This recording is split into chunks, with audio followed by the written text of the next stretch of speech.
بس مسألة وقت، مسألة وقت، وأنا هبقى هناك، أنا هبقى مكانهم.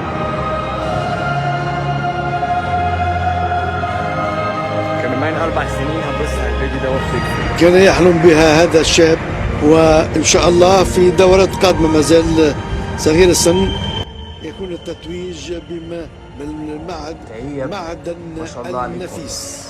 والله. متخيلين ان في بني ادم قعد 4 سنين مستني الفرق بين الاولمبياد؟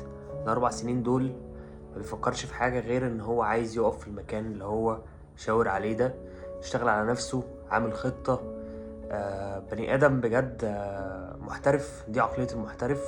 وبجد انا مبسوط بيك جدا، ومفيش حاجه تتقال على اللي حصل ده غير الف مبروك، وشرفت مصر وشرفتنا.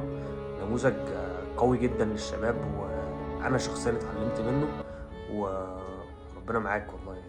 الف مبروك على الميداليه البرونزيه.